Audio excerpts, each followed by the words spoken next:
welcome to Sandhya Kitchen channel. நான் உங்க பீனாஸ்ரீ. இன்னைக்கு நம்ம பார்க்க போற ரெசிபி சங்கரா மாங்காய் போட்ட மீன் குழம்பு. எப்படி செய்யறதுன்றதாங்க வீடியோக்குள்ள பார்த்து தெரிஞ்சுக்க போறோம். எனக்கு கோல்டு, பெங்களூர் வெதர் பார்த்தீங்கன்னா திடீர்னு மாறுகிறது. திடீர்னு வெயில் வரும், திடீர்னு மழை வரும், திடீர்னு குளிர் காற்று எல்லாம் அடிக்கும். அதனால எல்லாருக்குமே கோல்டு, காஃப், ஃபீவர் இந்த மாதிரி இருக்கு. மீன் குழம்பு சாப்பிட்டா கொஞ்சம் நல்லா இருக்கும் கோல்டுக்கு அப்படின்றதுனால நான் அப்படியே உங்களுக்கும் வீடியோ எடுத்து காட்டியிருக்கேன். வாங்க எப்படி செய்யுதுன்றது பார்க்கலாம். ஃபர்ஸ்ட் வந்து மீன் நல்லா வாஷ் பண்ணிட்டு மஞ்சத்தூள் போட்டு நல்லா மிக்ஸ் பண்ணிடுங்க. மிக்ஸ் பண்ணிட்டு இப்போ இதை சைடில் எடுத்து வச்சிடலாம். அதுலேயும் இந்த மாங்காய் சீசன்ன்றதுனால மாங்காய் வந்து எந்த குழம்புக்கெல்லாம் நம்ம யூஸ் பண்ண முடியுமோ, எந்த ரெசிபிஸ் எல்லாம் நம்ம செய்ய முடியுமோ அவ்வளவும் செஞ்சு நம்ம என்ஜாய் பண்ணிடலாம். மற்ற டைம்லலாம் கூட கிடைக்கும், பட் சீசனில் கிடைக்கிறதுன்றது ஒரு சம்திங் ஸ்பெஷல் தானே. இப்போ பார்த்தீங்கன்னா எல்லாமே மிக்ஸ் பண்ணியாச்சு. ஃப்ரெஷ்ஷாக நான் வந்து மாங்காய் வாங்கியிருக்கேன். இப்போ மாங்காய் போட்டு செய்ய போகிறோம். சீசனில் மாங்காய் கிடைச்சிருச்சு. கிடைக்காத டைமில் நம்ம என்ன போடலான்னு பார்த்தீங்கன்னா கத்திரிக்காய் இல்லைன்னா முருங்கைக்காய் சேர்த்துக்கலாம். அதுவுமே ஒரு தனி ஃப்ளேவர் கொடுக்கும், நல்லாயிருக்கும். இப்போ செய்முறை பார்த்துடலாம். ஒரு கடாயில் எண்ணெய் சேர்த்துருக்கேன். எண்ணெய் நல்லா சூடானதுக்கப்புறமா வெந்தயம் போட்டுக்கோங்க. அதுக்கப்புறம் தட்டின பூண்டு சேர்த்துக்கிறேன். உரிச்ச பூண்டும் சேர்த்துக்கோங்க. கருவேப்பிலை ஆட் பண்ணிக்கோங்க. ஆட் பண்ணிவிட்டு இதெல்லாம் ஆட் பண்ணுறப்போ நீங்கள் மீடியம் ஃப்ளேமில் வச்சுக்கோங்க. இல்லைனா பூண்டு வந்து அந்த ப்ரௌன் கலராக மாறிடுச்சுன்னா டேஸ்ட்டே வேறு மாதிரி வந்துடும். வேகணும், பூண்டெல்லாம் நல்லா ஃப்ரை ஆகி வரணும், பட் நல்லா கலர் சேஞ்ச் ஆகக்கூடாது. இப்போது நல்லா மிக்ஸ் ஆகிடுச்சு. சின்ன வெங்காயம் ஆட் பண்ணிக்கிறேன். சின்ன வெங்காயம் நல்லா தாராளமாக சேர்த்துக்கோங்க. சேர்த்துட்டு நல்லா ரொம்ப சின்ன வெங்காயம் இருந்ததுன்னா அப்படியே சேர்த்துடுங்க. அப்படி கொஞ்சம் மீடியம் சைஸில் இருந்ததுன்னா ஆஃபாக கட் பண்ணி சேர்த்துக்கோங்க, இல்லைன்னா தட்டி சேர்த்துக்கோங்க. அந்த மீன் குழம்புல இந்த சின்ன வெங்காயம், பூண்டு, அந்த மாங்காய்லாம் சேர்த்து சாப்பிட்றப்போ சும்மா அல்டிமேட்டாக இருக்கும். இப்போ நல்லா வதங்கிடுச்சு பாருங்க. இந்த அளவுக்கு நம்ம வதங்கினதுமே நம்ம பவுடர் மசாலாஸ் எல்லாம் சேர்த்துடலாம். என்னன்னு பார்த்தீங்கன்னா தனியாத்தூள், மிளகுத்தூள், சீரகத்தூள், தனி மிளகாத்தூள், அதுக்கப்புறம் குழம்பு மிளகாத்தூள், மிளகுத்தூள், மஞ்சள் தூள் சேர்த்துக்கிறேன். பெருங்காயம் வேணும்னா கொஞ்சமாக சேர்த்துக்கோங்க. நான் மறந்துட்டேன். இப்போ எல்லாமே சேர்த்துட்டு நான் எப்போவுமே பார்த்தீங்கன்னா இந்த மாதிரி எண்ணெயில் நான் வதக்கிடுவேன். மிளகுத்தூள் கொஞ்சம் தாராளமாகவே சேர்த்துக்கோங்க.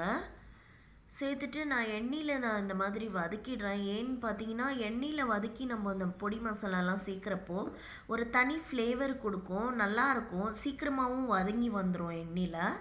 அதனால் இப்போ நல்லா வதங்கியாச்சு பாருங்கள். இப்போ வந்து நல்லா பழுத்த தக்காளியாக சேர்த்துக்க போகிறேன். ஒரு 2 கைப்பிடி அளவுக்கு நீங்கள் சின்ன வெங்காயம் சேர்க்குறீங்கனாக்கா ஒரு 4-5 பழுத்த தக்காளியாக சேர்த்துக்கோங்க, நல்லா டேஸ்டியாக இருக்கும். அப்படி நீங்கள் பெரிய வெங்காயம் சேர்க்குறீங்கனாக்கா ஈக்குவல் குவான்டிட்டியாக நீங்கள் சேர்த்துக்கோங்க. இப்போ பழுத்த தக்காளி நல்லா ஜூஸியாக இருக்குது பாருங்கள். இதை வந்து ஆட் பண்ணிக்கிறேன். இது கூடவே வந்து இன்னும் கொஞ்சம் பச்சை கருவேப்பிலையும் ஆட் பண்ணிக்கிறேன். கருவேப்பிலை ஆட் பண்ணிவிட்டு கருவேப்பிலை பார்த்திங்கன்னா நல்ல ஃப்ளேவர் கொடுக்கும் அந்த மீன் குழம்புக்கு. நிறைய பேர் ஒரு விதமாக மீன் குழம்பு செய்வாங்க. நான் அரைச்சி விட்டு செய்வாங்க, வத்த குழம்பு மாதிரி செய்வாங்க, ஒரு 1 பாட் ரெசிபி மாதிரி கரைச்சிட்டு செய்வாங்க. நான் வந்து இருக்கிற வீடியோஸ்லலாம் நான் உங்களுக்கு காட்டிட்டு வரேன் ஒரு ரெசிபீஸாக. இப்போ வந்து நான் வந்து கல் உப்பு சேர்த்துக்கிறேன். சேர்த்துட்டு இது தக்காளியை நல்லா மையாக குக் பண்ணி எடுக்க போகிறோம். கொஞ்ச நேரம் கல் உப்பு சேர்த்துட்டு நல்லா கலந்து விட்டுட்டு தட்டை க்ளோஸ் பண்ணி எடுங்க. மீடியம் ஃப்ளேமில் வச்சிட்டிங்கனாக்கா உங்களுக்கு நல்லா குக் ஆகி வரும். ஹை ஃப்ளேம்லனா அந்த ஜூஸினஸ் எல்லாம் போயிடும் தக்காளியில் இருக்கிறது. இப்போ பார்த்தீங்கன்னா நல்லா குக் பண்ணிட்ட பாருங்கள். கொஞ்சம் நேரம் க்ளோஸ் பண்ணிவிட்டு அந்த தக்காளியெல்லாம் நல்லா மசிஞ்சு வந்துடுச்சு. இப்போ வந்து புளி தண்ணியே நம்ம ஆட் பண்ணிடலாம். புளி தண்ணி நம்ம தக்காளி கொஞ்சம் அதிகமாக சேர்த்துருக்குறோம், பழுத்த தக்காளியாக சேர்த்துருக்கோம், நாட்டு தக்காளி. புளி தண்ணி கொஞ்சமாக ஆட் பண்ணிவிட்டு நார்மல் தண்ணியும் நீங்கள் ஆட் பண்ணிவிட்டு டெல்யூட் பண்ணிக்கோங்க. கொஞ்சம் நல்லா தண்ணியாக கரைச்சிக்கோங்க. இப்போ வந்து நம்ம டேஸ்ட்டை பார்த்துக்கலாம். தேவைப்பட்டால் எக்ஸ்ட்ராவாக இன்னும் கொஞ்சம் புளி தண்ணியை சேர்த்துக்கோங்க, இல்லைனா வேண்டாம், பார்த்து நீங்கள் சேர்த்துக்கோங்க புளி தண்ணியை.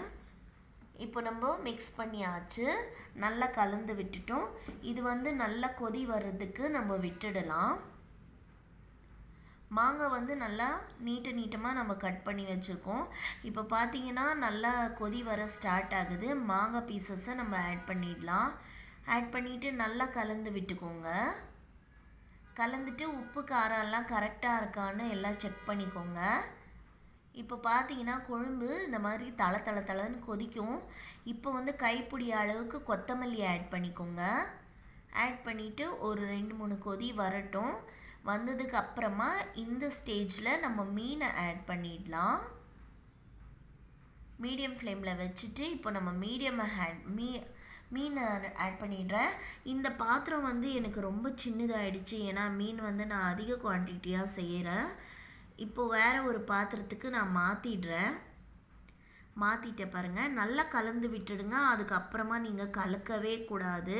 ஒரு 5-6-7 நிமிஷம் நம்ம மீனை குக் பண்ணி எடுத்தோம்னா சூப்பராக சங்கரா மீன் குழம்பு ரெடி ஆயிடுச்சு. இந்த மாங்காவா மீனா அப்படின்ற மாதிரி இருக்கும். சூடான சாதத்தோட நீங்கள் நைட் இந்த மாதிரி மீன் குழம்பு செஞ்சுட்டு மார்னிங் நீங்கள் சாப்பிட்றப்போ அல்டிமேட்டாக இருக்கும். ரொம்ப ருசியாக இருக்கும். கண்டிப்பாக ட்ரை பண்ணி பாருங்கள். நீங்கள் என்னோட சேனலை ஃபஸ்ட் டைம் பார்க்குறீங்கன்னா please subscribe button bell button ரெண்டுமே கிளிக் பண்ணிக்கோங்க. அப்போ தான் நான் எந்த வீடியோ போட்டாலும் உங்களுக்கு இமீடியட்டாக நோட்டிஃபிகேஷன் வந்துடும். நீங்கள் என்னோட வீடியோவை மிஸ் பண்ணாமையே பார்க்கலாம். மாங்காய் போட்ட சங்கரா மீன் குழம்பு ட்ரை பண்ணி பாருங்கள். இவ்வளோ நேரம் உங்கள் டைம் கொடுத்து பார்த்தவங்க எல்லாருக்குமே தேங்க்ஸ் ஃபார் வாட்சிங்.